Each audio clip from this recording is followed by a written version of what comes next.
Sehubungan ada yang bertanya ke saya ya, Bang Ari, anak saya ini sejak saya cerai itu ikut ibunya karena saya sadar ya, anak yang masih di bawah umur itu hak ibunya. Ya. Namun setelah kesini saya lihat ya, cara ibunya ini merawat, mendidik ya, mengasuh anak saya itu kok makin kurang baik ya. Apakah anak yang belum dewasa itu bisa saya yang berhak ya? Terlebih lagi saat ini ibunya sedang menghadapi perkara pidana dan sedang berada di dalam penjara. Saya mau mengambil anak saya mampu merawat, membiayai, ngasih kasih sayang, dan saya menahan kangen ya, menahan rindu terhadap anak saya, namun seperti dihalang-halangi dan tidak transparasi keluarganya memberitahu keberadaan anak saya di mana. Saya tersiksa. Namun hal ini tidak boleh saya biarkan. Bagaimana langkah hukumnya, Bang Ari? Apabila saya ingin mendapatkan anak saya agar saya bisa rawat dengan kasih sayang tulus, ya, bisa besarkan, ya. Simak terus video ini. Ini hal penting.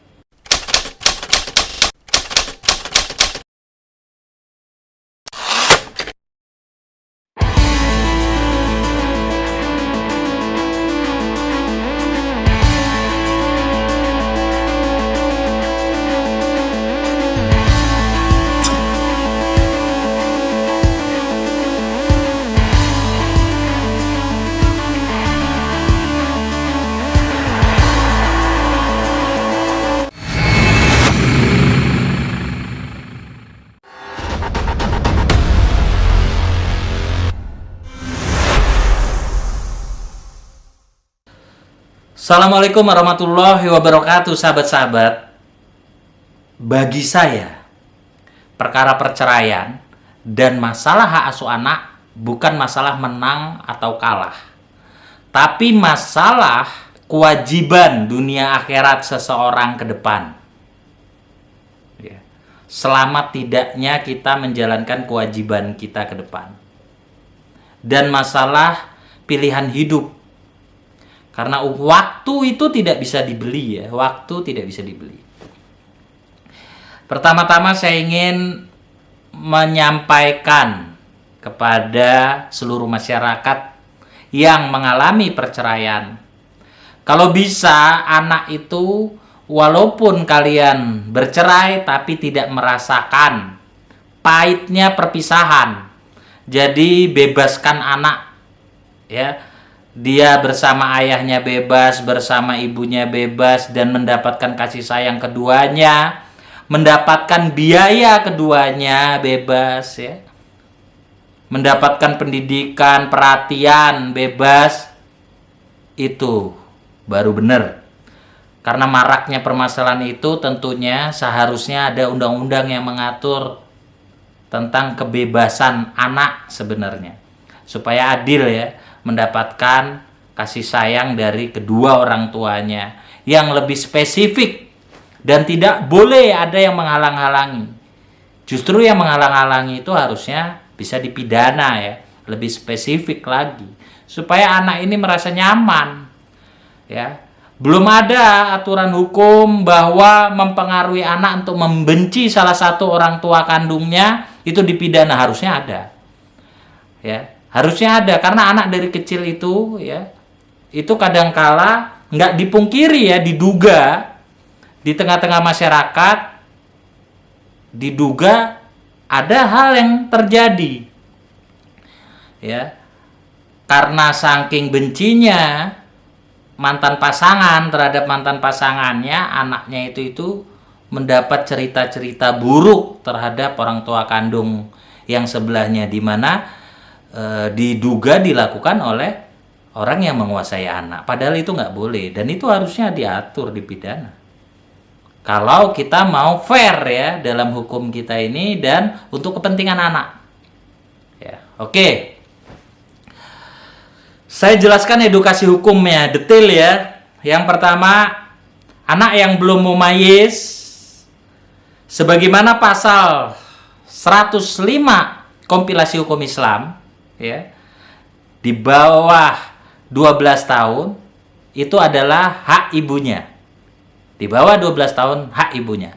Lantas bagaimana kalau ibunya punya perangai yang buruk? Apakah bisa menjadi hak ayahnya daripada anak diasuh sama orang yang mungkin kita juga nggak tahu dititipin kemana kan gitu.